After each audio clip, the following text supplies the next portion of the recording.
Your Partner in Success Radio is a free business podcast with host Denise Griffitts. It's all about great stories, conversation, and context to help you move your business and life forward with actionable tips and advice from her guest experts. To listen and subscribe, just find us on iTunes, Google Play, or wherever you consume your podcasts. Good morning and welcome to Your Partner in Success Radio. I am your host, Denise Griffitts, and this podcast is ranked in the top 2% of the most popular podcasts in the world, and it's all because of my guests, who in so many ways become my mentors, and they bring enormous values to our conversations. So these industry leaders share their expertise to help you excel in life and in business. So sit back, get comfortable, excuse me, and get ready for game-changing insights and actionable advice. Today, I get to welcome Cathi Nelson to the show, and I'm excited, and this is why. Cathi Nelson is an accomplished author and the founder of the Photo Managers, which is a leading organization in photo management, and God knows we all need that. She has over 30 years of experience in the industry, focusing on helping families and businesses organize and preserve their photographic memories. And remember that word, their memories. And she is also known for her book, Photo Organizing Made Easy, Going from Overwhelmed to Overjoyed, where she provides practical steps and insider tips for managing photos effectively. That book is on my desk right now, and we're going to be talking about it. And in addition to her role as an author, she is a speaker and a connector within the photo management community, which I honestly didn't know there was such a thing. And she's advocating for education and collaboration among professionals in the field. She also founded the Association of Personal Photo Organizers, which aims to support and educate photo organizers globally. And her work emphasizes the importance of storytelling through photos and the preservation of personal legacies and memories. And before I bring her on, the Photo Managers offers courses. That's her website, the Photo Managers offers courses for hobbyists, a certification program for professional photo managers, and assistance to companies in creating backups and workflows for their images. Good morning, Cathi. Welcome to Your Partner in Success Radio. Wow. Well, thank you. It's fun to hear your background spelled out like that from somebody. So thank you. And I'm thrilled to be here. Questions. I mean, I honestly had no idea that this was a thing. I just didn't know. And then once I started reading your book, I started kind of thumping myself on the head going, really? It is why. The reason I say that is because my sister has been asking for a while for a very old picture of the five of us. I had four siblings and then 4 steps. We were a big family. And it's in a tub somewhere in the garage. I can't find it. And she doesn't nag, God bless her, but I can tell she wants to. And I feel terrible. I can't find it. Yeah, that would be, I know. It's amazing, right? And it's funny, what's even more amazing? Sometimes is the idea that she remembers that one photo.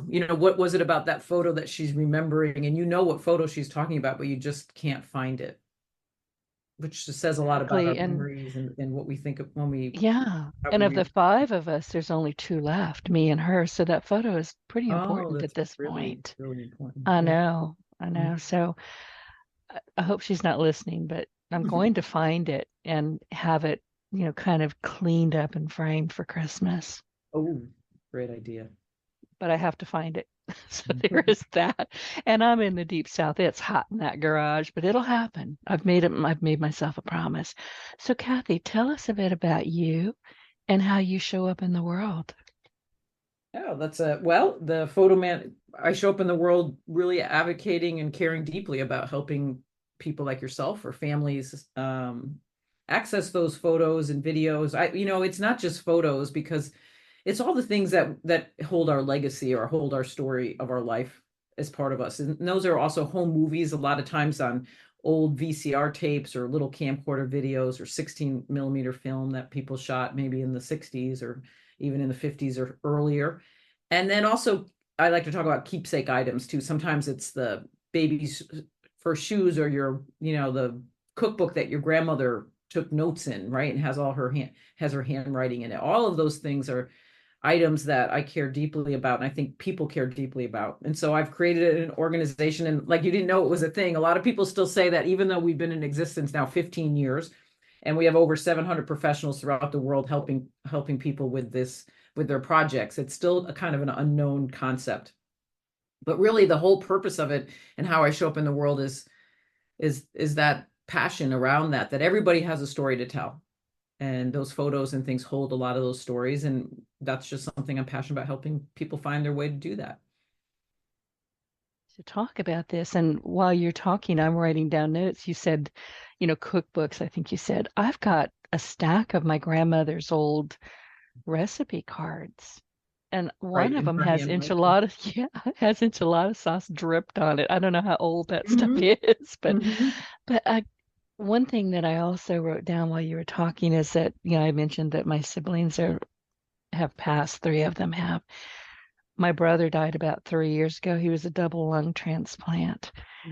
And I have a ton. He's very snarky. We're a snarky family. You can call us sarcastic. We're just snarky. And I've got a ton of really funny voicemails on my phone, and I'm trying to figure out how to save those and get them to family members again for Christmas. Well, right. Those are all the projects that we can help people with. And it's so interesting that you mentioned the phone messages. That's when I first started this. I was an early adapter to digital. I helped people make scrapbook photo albums in the 80s, and in the 90s, when it was kind of or not the 80s, but in the 90s and the early 2000s, when it was kind of a big hobby that a lot of people took on. And I did it partly because you can tell the story next to the photos, which to me was always really important. And then when I called it my incredibly shrinking paycheck, as people stopped printing photos and it was a consumable product. And so people no longer were buying albums and things like that. They were moving to digital. And they kept asking me, can you teach me how to, my friends would say, how do I get my photos from this memory card to my computer? Or how do I, email photos? And this was before the iPhone, right before the iPhone came on, where we were carrying a point and shoot camera in our hands at all time. And so a friend of mine finally convinced me to let her pay her. Cause I was like, I'm not going to charge you, Maria. And she's like, no, you have to let me pay you to help me with this. So I got to her house, and not only did she have memory cards full of that she couldn't figure out what to do with, but she had boxes of photos she had inherited from her parents. She was one of 4 siblings. She had promised that she was going to scan all those and get them back to them. She hadn't done it. Her kids were straddling the analog digital world, where they were, their baby photos and things were all analog, but they were moving into the digital world. And she said, Cathi, I don't care how long it takes, but I guarantee there are thousands of other Marias just like me who'd pay somebody, which is kind of what set me on this path. And then one of the first clients I had letters that from the Civil War that she really wanted me to document and to save. And it was in that process I realized it was bigger than what I had imagined. It wasn't just about photos. And so you're telling me that story about the phone messages just capsulizes that, right? It's not just, but those are wonderful memories, and you can absolutely do that with those and get them stored in. There's lots of technology out there in places where you can go back and listen to those. I have my brother who also passed away. He sang me happy birthday many, many years ago. And that's the one voicemail message I've never deleted off my phone, because it's just something I love to go back and listen to on occasion. And, yeah, so it's not just photos and videos and cookbooks, right? It's voicemail messages that we want to save and take care of. I've got 3 messages. My mother passed away, then my brother passed away, and it was just a rough year in many, many ways. And I've got 4 messages that are on my voicemail on my desk phone. And I'm so careful not to accidentally erase them, but I haven't figured out how to save them. The voicemail on iPhone, that's not as difficult. But, every time I push that one button, I'm going, don't erase. I'm constantly talking to myself about it. She's been gone about 3 years, and I can still hear her voice. It's important.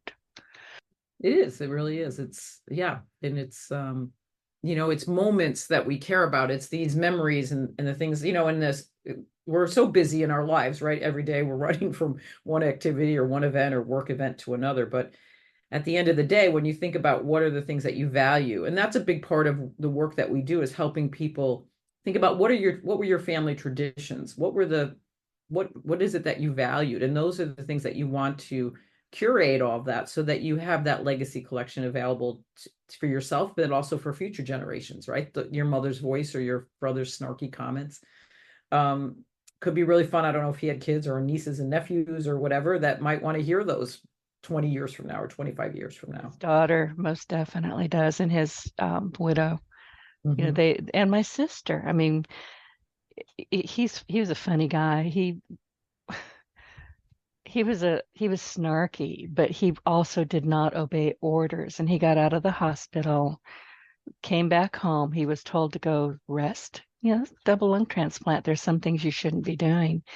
So he immediately, nobody was home to help him, decided that the trailer, like a little flatbed trailer sitting in front of his yard, was maybe a foot too close to not close enough to where he wanted to be. So he decided on his own to go ahead and move it, and it ran over him. I mean, it bumped him down and knocked him to the street. So my sister sent me a voicemail, and she can't sing worth a darn. I mean, we could all sing but her. Bless her. I hope she's not listening. I really do. But she knows this. She will torture me now by singing happy birthday to me every year. And I just go, blah, because it hurts. She's so tone deaf. We used to put her outside when we were singing Christmas carols. It was that bad. And she sang me a song that I will treasure forever. And it was called Stewie Got Run Over by a Trailer. Oh my gosh. Grandma got run over by a reindeer. And every time I want to have a chuckle, I go listen to that, and it cracks me up. No matter how bad it was, it's the funniest thing I've ever heard. Wonderful, right? And so that's and today I would say, in the midst of all the selfies, and if I look at probably what I took pictures of yesterday alone, I'm sure it was, here's a copy of a recipe that I wanted to, not forget, or this or that, screenshots. There's also the photos that you really care about. My son and his wife, they've been married not quite a year yet, came over for dinner, and I grabbed a great photograph. So how do we find and save and have access to the photos that we cared about in the midst of the millions of things that we don't care about? And that's the work of professional photo organizers, is really to help clients think about that, interview them and hear those stories, right? It's really also about listening to the story about your brother. I already know so much about you by just these little vignettes of your life you've just shared with me. If you were to look at my very expensive photo album, I've got an iPhone. I use it for text messages and to take pictures of my cats. That's it. I do not use it for business. I refuse. I don't give it to clients. There are maybe 5 or 6 people in the world who have access to my phone that can call me.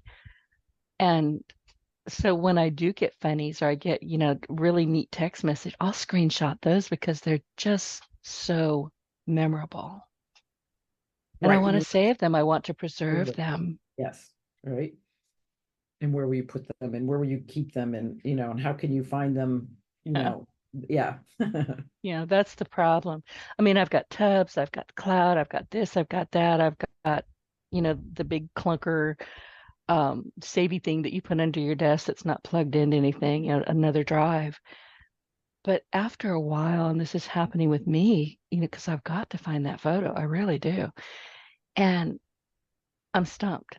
Is it in a tub in the garage? Is it in a tub in a closet?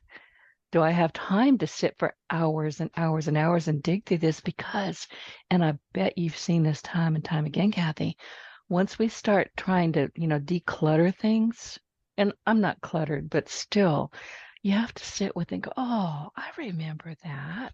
Right. And that you find yourself fondling things instead of getting rid of them, which sounds terrible, but you know what I mean? No, I mean, and that's where a professional, that's why people always say, well, how can somebody else organize your photos? But believe it or not, it's not that hard, and they can easily. And also they're able to, the nostalgia isn't overwhelming them. So the process could go so much faster. And so by interviewing someone and getting to know you, then I could take your photo collection. Our members never throw anything away, but they can curate the collection, find the better photos, the ones that match the stories that they were told, and then, put the others back in a box or put them somewhere. And then we really believe that organizing before you scan. I mean, digitizing is really important because it's a backup to the original copy, and that way there you can share it with multiple people. You can, there's so many things once a photo is digitized.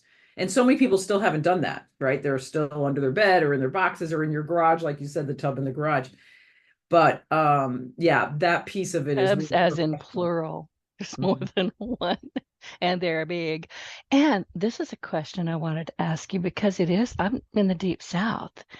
We have two seasons, hot and hotter and hell. And right now we're in the season that I call the armpit of Satan. It's hot and it's humid.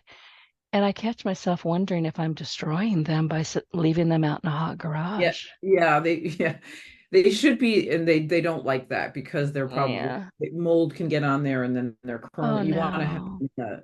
they want to, you want them in the atmosphere that you want to live in, at least. At least if you can pull them in Right. closet or something, they'll do better than they are in those. And then also with all the weather extremes that we experience today, whether it's flooding or fires or twisters or tornadoes or hurricanes, can happen so much quicker than they used to, that it's really another kind of good reason. Because in the middle of suddenly, I don't know where you live exactly, but if a flood came or a hurricane or something, and you would not be able to grab those boxes of photos and get them out in time. I'm And so, equidistant literally between hurricanes Katrina and Rita. I'm mm, about 40 miles from the Gulf of Mexico as a crow flies. It's wet yeah, that would make all sense. the time. Yeah. This year they're talking about, more named storms than ever. So those Mm, are reasons that are hopefully, like, not to put fear in people, but kind of a motivator sometimes to just realize, at least if they're scanned and digitized. But the idea is, it's overwhelming to think about scanning all those, those big bins of photos. But our members actually go to clients' home and pick those up. They take pictures all the time of, you know, their trunks filled with somebody else's boxes of photos, and then right. before and after pictures are really fun to see. And this is worldwide. It's not just the US and Canada. We have members in all over the world, Amsterdam and France and Germany and South Africa and Australia, New Zealand. Everybody has this problem.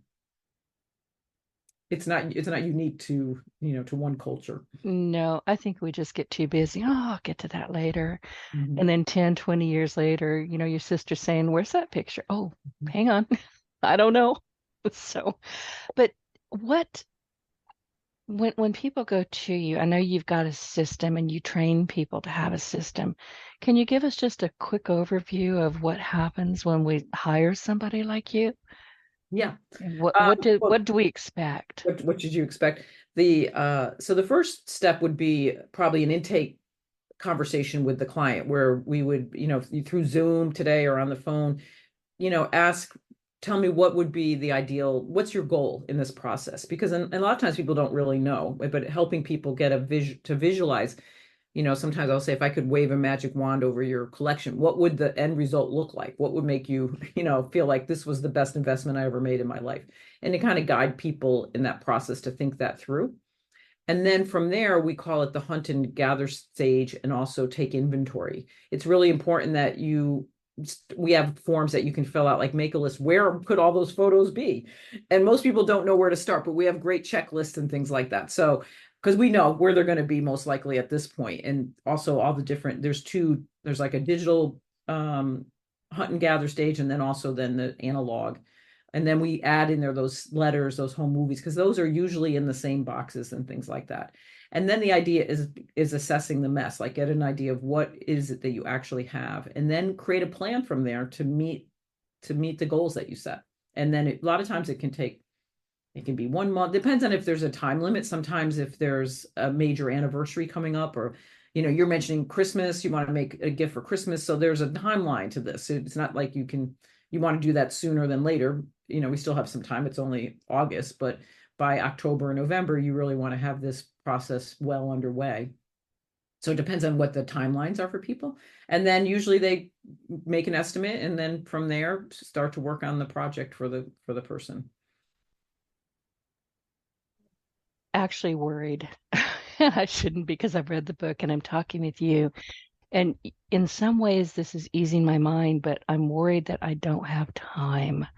Let me correct myself. I'm worried that I won't make time. Hmm.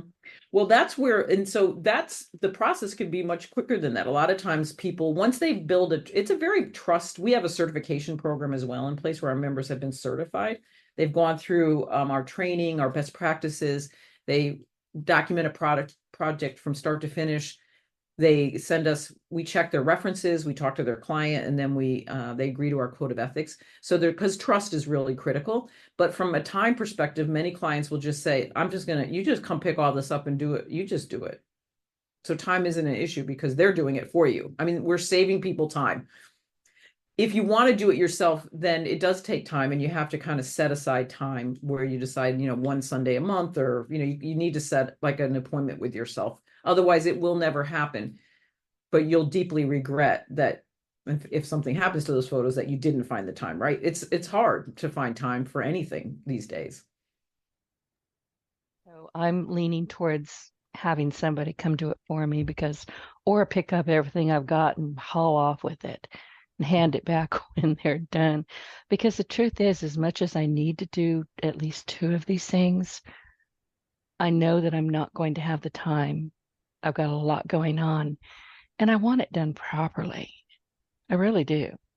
And it's an investment in your legacy. So that's the thing that people, I think with photos, like people are really afraid to throw photos away. One of the things we do talk about is eliminating all the blurry, duddy photos, a lot of the scenery shots, a lot of the vacation scenery shots over time, because that's what's clogging up the memories, right? They're important, but really it's what's the story that's behind the photos.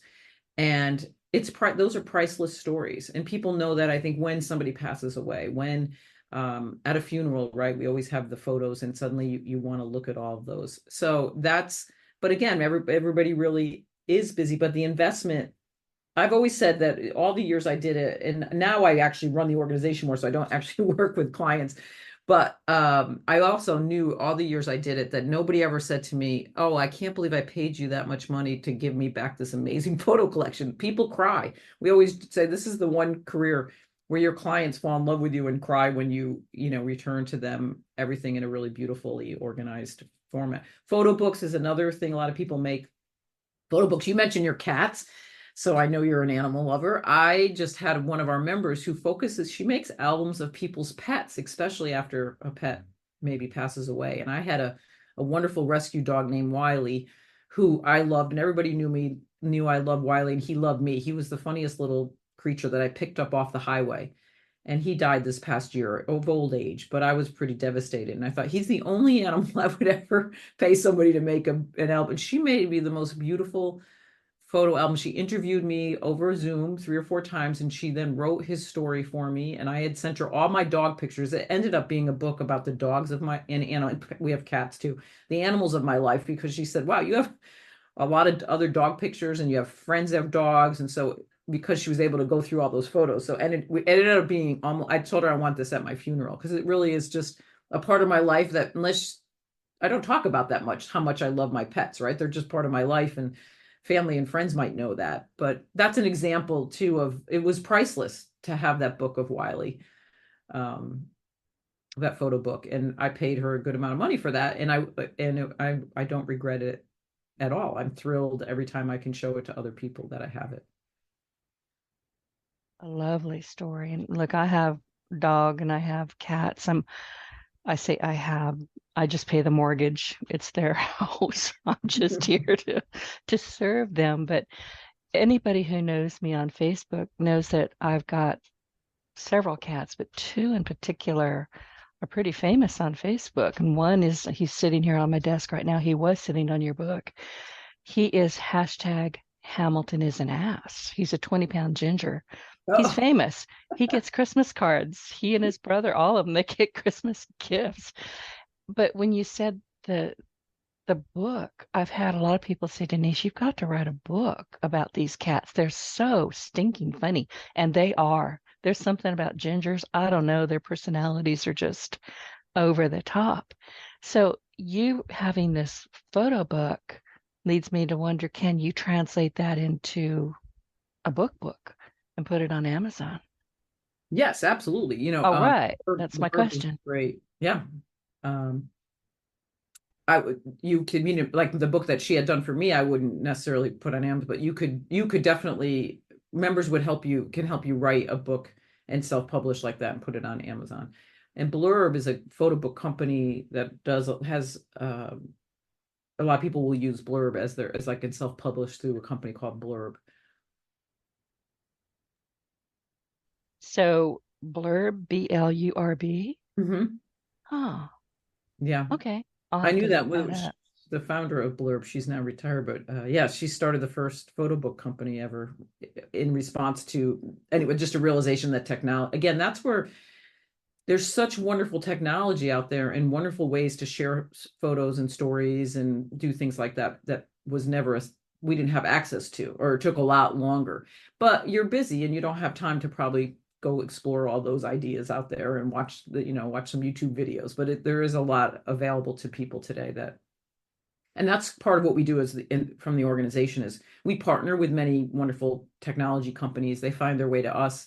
And really our members have kind of become the tech support teams, mostly women. We have a lot of members as well, but many women. I was kind of like the geekette squad. We're like women helping women with technology, and the technology people get stumped with sometimes is around photos and videos and things like that. And they worry about they're losing access to things. And it's really nice to have another person come alongside with you and not make you feel dumb, or help you realize I can help you with this. That's kind of how I got started, was me just saying, oh, I can help. I can't do an Excel spreadsheet. I used to say, don't ask me to create an Excel spreadsheet for you, but I can manage your photos for you.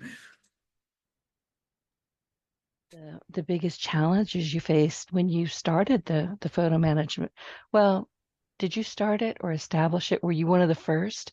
But what were some of the biggest challenges you faced? Yeah, I was the first. Well, there's been a handful of people who were doing pieces of the business, but I'm the first person who I just had a realization that this was an opportunity for, my goal was to support hundreds of other entrepreneurs creating businesses just like I had, because people were coming to me and saying, how did you do this? Can you teach me how? And so I decided, with two founding principles: a rising tide lifts all boats, and we're collaborative, not competitive. And I decided to create a big tent and not create like a franchise model or a direct sales model, but really an association model where we support small business owners. And so essentially I started an industry that didn't exist.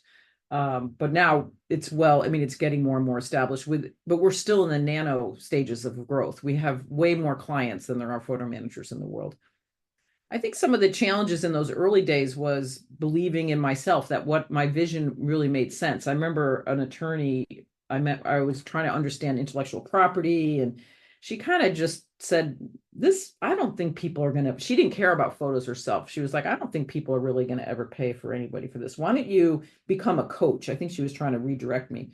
And I remember leaving her office, like just feeling really discouraged. And my phone rang, and it was a man calling me to create albums for Special Olympics. He was a teacher in the Special Olympics in Connecticut. And I had done free albums for him in the past, but I took a deep breath and I said, well, I'm no longer doing them free. Would you, it's going to cost whatever. I said, will you pay me? And he was like, sure, no problem. And I remember that was like a message from the universe that I'm on the right path. Don't listen to the naysayers that are telling me that nobody's going to pay for it, or it's not a legitimate business model and all of that. It was, so I had to many times kind of just keep taking that deep breath and keep taking that step forward, and not listening to the people that didn't have a vision, and just trust that my vision was right. My next kind of thought, which is imposter syndrome. Mm-hmm. Just because we're doing something that we know we're very, very good at it, we oftentimes don't think that we can teach it. Right. And that hangs us up big time. I had the imposter syndrome then as the technology became more complex with digital, because at first I was mostly working with a lot of analog photos. That's easier in a lot of ways. It felt to me than digital, because there's so many different components. And then as more and more members joined, and they knew more than I did, I went through a stage of feeling like, why am I running this organization like there? Until I finally understood, this is the CEO of an organization. You don't have to do all the things that, right. And that's where that whole idea of a rising tide lifts all boats. We have an amazing community of members we have one person, he's our Mac genius. He worked for the Genius Bar, and Everybody goes to Paul when they have an Apple question, right? Because he answers on our private Facebook group and is just really generous with his information. And all our members are really generous with each other to helping. Some people are PC users, some people are Mac users, some people come in with no experience. And so the goal is to everybody helps everybody, because there's more than enough business, and it's that rising tide lifts all boats mentality really is the foundation of what I've created that I'm most proud of, I think. And you just said something important that, you've got people who are highly skilled, and then you have people who are brand new to it, but they're not turned away.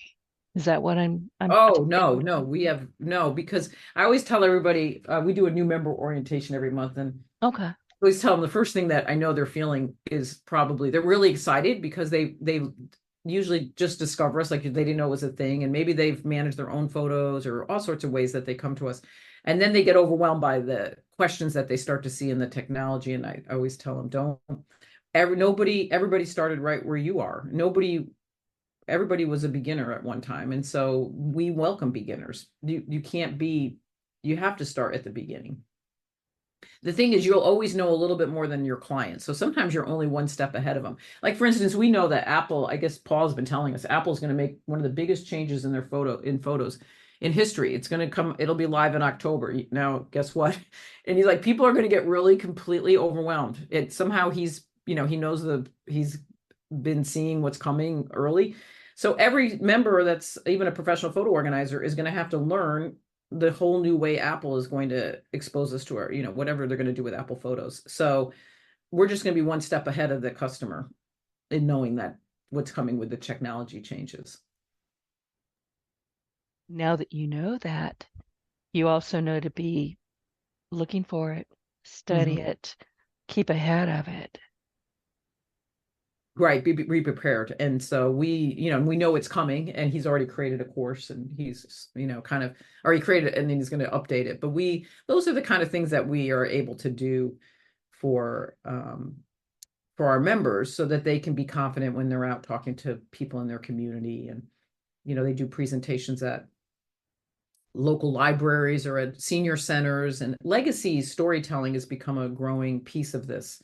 We have a new certification around legacy storytelling that we're just completing, because more and more people, I think, as 10,000 people turn 65 every day for the next 6 years. So that's the tsunami of baby boomers it's been happening for a while, but now the tsunami is really here.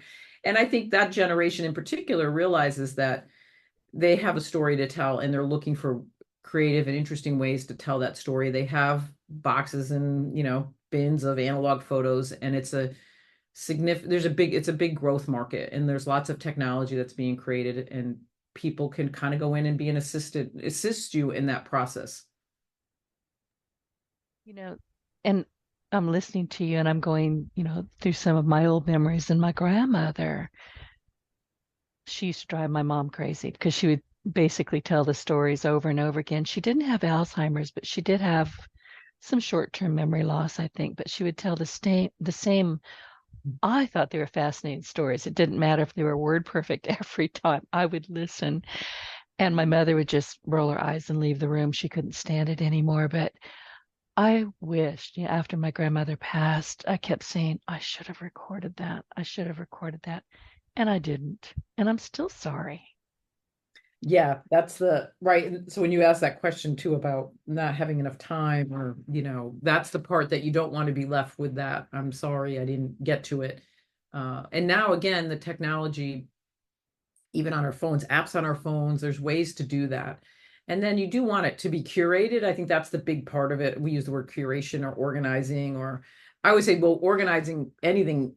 Well, photos and that idea is like watching paint dry, can feel really tedious, but it's the end result that you're looking for. It's once they, if you had recorded it, or your brother's stories, right? Your brother's voices, is put that in a way that's engaging and watchable or listenable over and over again, maybe with a little intro from you and your sister, that's the key. That's the difference right there.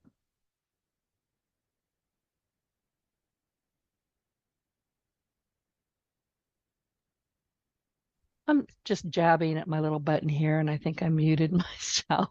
I Okay. wanted to ask you, I've got the book open, and it's a fascinating book. I mean, it really is. It had me in the garage over the weekend going, okay, and I know which tubs they are, and I know how difficult they are going to be to unearth. And then I got hot and sweaty and cranky, so I came back in and I grabbed the book. I said, well, this is the easy part. I'll just read the book. But I mean, you have a lot of information here. It's step by step. I mean, you're not leaving anything behind if people don't want to hire somebody or can't afford to hire somebody. Get the book, y'all. Get the Yeah. book. It's all right there. It's all right there. And it's just you need a system, right? A kind of so we have the 5 steps of photo organizing, which is first is setting that goal. The second is gathering everything into one place. The idea that you want to at least get a sense of, and then take inventory so you know what you have, even if it's on a yellow sheet of paper. And then you go through the process of, I call it the ABCs of photo organizing, which is all in the book. It's like a simple acronym about, choosing what are the best photos, the A photos, the photos you put back in the box because you can't decide if it's an A or B photo, but that's okay. Just put a note on the box that if you pass away and they inherit it, they don't have to keep that box, that you just couldn't bring yourself to do the C part, which is C, you can throw photos away and in the can. And S, though, is the really important part. Does the photo tell a story? So what may look like a photo that, if the picture of my dad making a silly face, I might look at that and think, oh, that's not, that wasn't a great photograph. But I know that, oh, that's the silly face that my dad made that made me nuts, and I do want to keep that because it has a story attached to it. So the ABCs is kind of a great way. Start out with a big garbage bag and just be ruthless in the C part of the throwing away the photos that don't tell a story, that are just blurries and duddies. And so we do a lot of encouragement about how to go through that process in the book. Going through both of my grandmothers, when I was going through their photo boxes, if you will, I noticed, and I had never really noticed this before, but being older, they would write on the back of each picture. I mean, there was Yes. always some little story who this was. I was like, oh, because you come across these old pictures and I have no idea who that old man holding a cow is. I have no idea until you turn it over and go, oh, that was her father. Okay. Yeah, And and I that's kind of called wish we metadata still today did with that. digital. Yeah. Yeah. Yeah, it's called adding metadata to the photos, because what's happened with AI in our photos, so they're geotagged. We know where they were taken. They know who was in the photo, facial recognition, right? We have all of that, which is really helpful today with digital. But it doesn't tell the story. I use this example of my son who's adopted, and when we did a 23andMe research for him to understand more his genetic background, suddenly a first cousin sent him a note. How is it possible that I have a first cousin when, my that means my aunt Gabriella and Uncle Raul from Mexico are your parents. How could that be? And so I have this wonderful photograph of them meeting each other for the first time. And I always tell the idea that we know it was where it was taken. We know the date. We know what flowers she's carrying. We know there's so many things you're going to know about that photo with technology, but you won't know that it was the first time Joshua looked into the face of somebody who looked like him. That's this part of where like AI is not going to replace the personal piece of the storytelling. Well, let's go a little bit further into AI because listen, I like AI. I use it. But people, oh, it's going to replace me. No, it's not. And you just described beautifully why it won't. Mm-hmm. Yeah, we hear it. So 15 years ago, people, that wanted to be naysayers or tell me that, this business model isn't a good idea, it was a different story that they were telling. Nobody would pay for it. People now it's, well, AI is going to take over. People get very enamored with AI, but no, it's for that very reason. And it'll make mistakes, and it just isn't going to take over it's going to take over. It does take, it's been very helpful. I use it myself all the time, ChatGPT in particular, for emails and communication process, but not that personal storytelling piece. Tally, because that's a lot of what this podcast is. It's storytelling. I want you to tell the audience your stories and why they should find you and pay attention to what you're doing, how you can help them. Storytelling is so, so important. And I think people maybe don't quite understand the need for storytelling, whether it's writing on the back of an old photograph, whether it's creating a photo book, whatever it is, we need to tell those stories because honestly, they get lost. They get lost in time. And then if you have a grandparent who is like my grandmother was, sliding a little bit in her memories, but they were always, I mean, they were word perfect. She wasn't making up stuff as she went, but once she was gone, those stories were gone with her. Mm-hmm. And you don't want that to happen. No, and people always say, do you know, well, my kids don't care about the photos if they're in their 20s. And we say they may not now, but they will. Don't give up on the younger generation. They don't want all the photos that we're ever taking, but the storytelling, it's a process. I think we want to know, who am I? Where did I come from? What is my background? That's where those stories come from. They need to be captured, and before it's too late, right? Before you no longer have access to those. What's interesting about photo organizers too, I did a talk at our conference. We do an annual educational conference. Our 13th one will be in San Diego in 2025. But last year, a book by let's see, what is it called? Do you really know a person? But I can't think of his name off the top of my head, but pretty well-known author. But he talked in there about there are two types of people in the world: illuminators and diminishers. And when he described illuminators, those are the people, if you go to a cocktail party or you go out and you leave feeling really good because somebody might have was curious about you, asked you questions. And so I always say photo managers, they're illuminators in the world. They're curious, right? You have to have a curiosity about other people to do this as a business, because you're going to help them uncover those stories and ask those questions to get you thinking about it, or stories you might not have thought of. And so it's such a gift to have somebody listen to you and to ask you and to be intrigued by the stories that you're telling. I think we're all hungry for that. We are. And especially now that we can hide behind, microphones, as I do. There are no pictures of me on the internet. There never have been. There never will be. That's a personal story, and I won't bore you with it now, but I stopped allowing people to take pictures of me by the time I was about 10 years old. And I blame one of my grandmothers for that. But there's so many ways we can show up. And honestly, we have to really kind of dig to find out how authentic you are.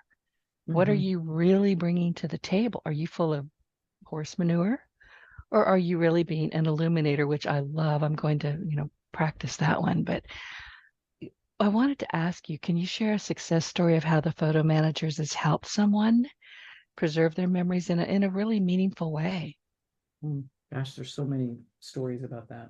I bet. First one that comes to mind right now is a woman named Sharon Wonder, who passed away of a glioblastoma brain tumor a year ago. It'll be a year, I think, in October. But she was actually a professional photographer who found the photo managers and felt like she had found her people. She was really excited because she cared a lot, not only about taking photos of families, but also she saw that there was that disconnect where she would take all these photos of people and then they wouldn't, she'd go back the next year and they were still on the memory card or in the drawer, they hadn't really done anything with it.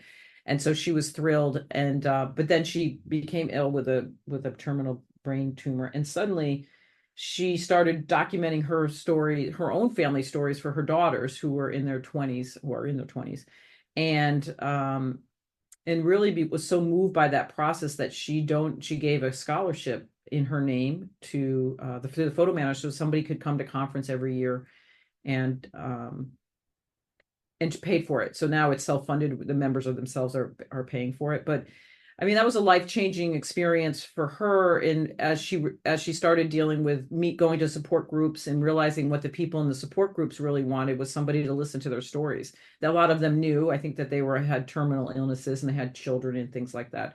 And so that became her passion about helping not only do that for herself, but also she had some clients that she worked with before she passed on. And then she paid it forward by creating this scholarship.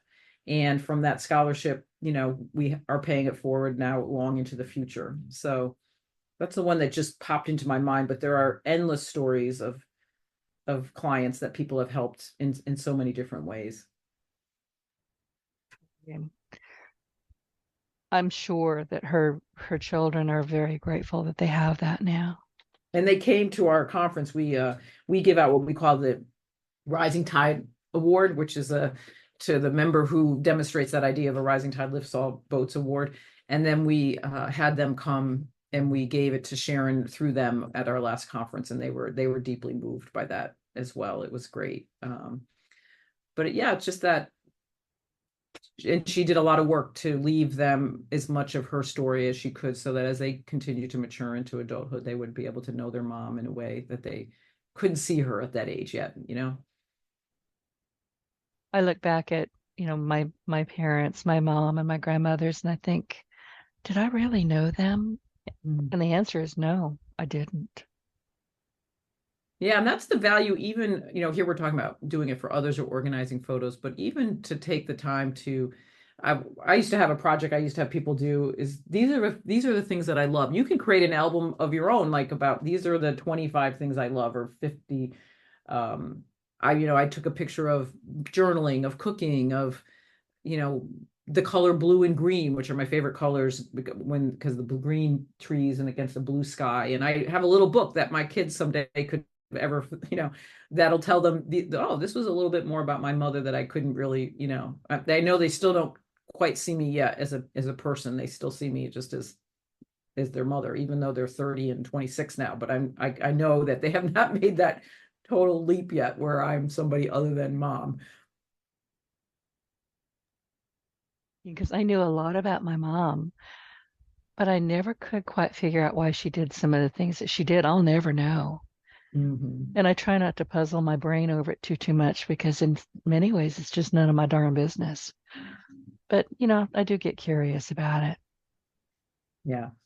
And then not only is it, there's just so many different components of this, right? Letters that people wrote, historical documentation that you might find that you didn't realize that you had, or different things like that are really worth the process of scanning them. And again, that digital process, and then putting them in books or online photo galleries or private. There's so much more too. There's a lot more private galleries, so that, Facebook is not the place that you should be, or Instagram or TikTok, or any of those places. You should not be putting your photos out publicly like that. So a lot around privacy. And I think people are getting better educated about privacy than they used to be. And now this younger generation, I think kids like 10 or 12-year-olds are angry at their parents for all the baby photos that they posted of them over the years. I saw that somewhere, and I'm a web developer by trade. And for years, I started my business in 2020, 2021. And we didn't have social media at the time. We barely had graphical user interface. We would have to build websites with a white background and black text. That's pretty much all we had. It changed very quickly, but that's what it was. And I would tell people from the get-go, do not put pictures of you in a bikini on a bed on Facebook, and tell them that you're a professional, whatever you are. I had one girl, she wanted to come on my podcast, and she was smart. She was a virtual assistant back in the day. And then I said, well, let me go look. And I saw her on Facebook. I went, oh, hell no. I mean, her entire personal life was hanging out there. And I mean that quite literally. I was like, oh, no, thank you. No, you may be the best at your industry, but no.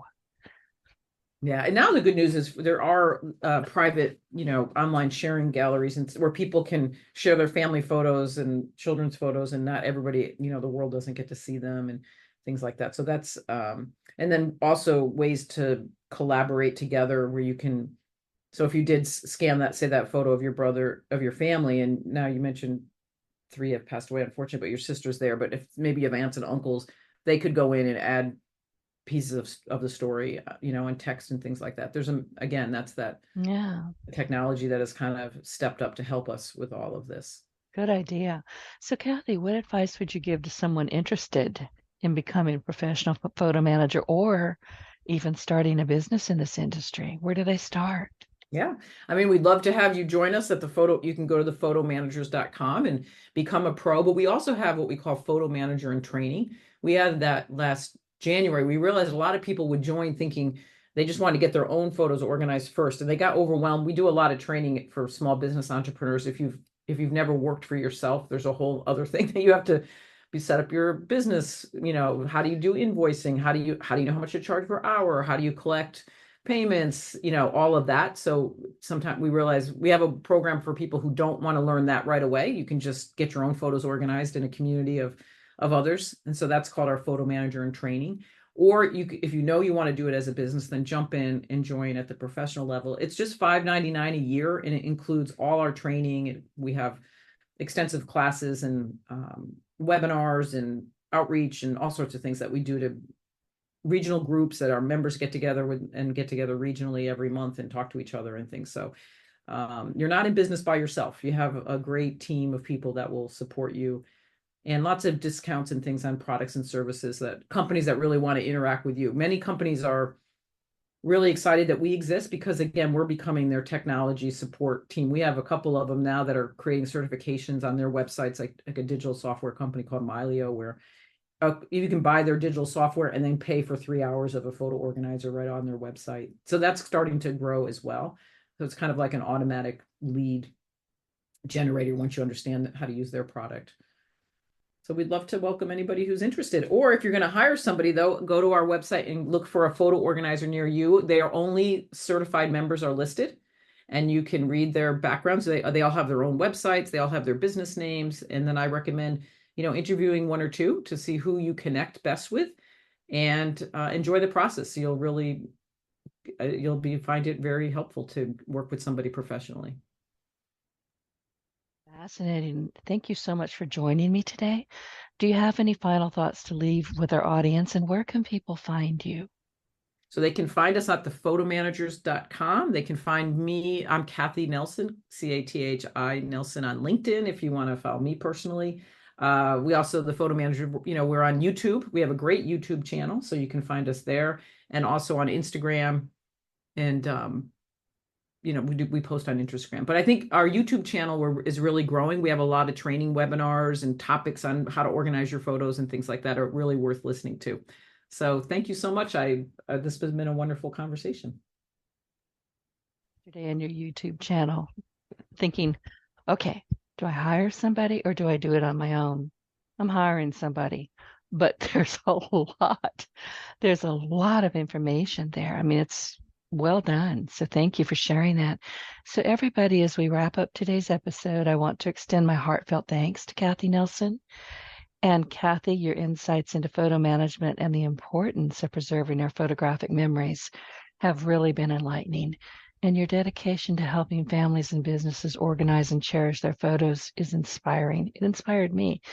And your book, a very practical book, Photo Organizing Made Easy, Going from Overwhelmed to Overjoyed, is invaluable. And I advise everybody listening to this, get the book and then go find Cathi. And to our listeners, thank you for tuning into your Partner in Success Radio. I hope you found today's conversation as enriching as I did. And remember, the stories captured in our photos are a vital part of our legacy. Excuse me. And with experts like Cathi, we can ensure those memories are preserved for generations to come. And before we close, I'd like to ask a small favor. If you enjoyed today's episode and found value in our conversation with Cathi Nelson, please take a moment. I'm losing my voice, y'all. I'm sorry. Please take a moment to leave us a review. Your feedback not only helps us improve, but also allows us to reach more listeners who can benefit from the insights shared on this show. And reviews are incredibly important in helping us grow and continue to bring you the best content possible. Thank you for your support, and we look forward to seeing you on the next episode. And Cathi, again, thank you, and I love your book. Thank you so much. I appreciate it. Get your voice heard. If you would like to launch your own far-reaching podcast, contact Denise Griffitts at yourofficeontheweb.com and go to the podcast tab.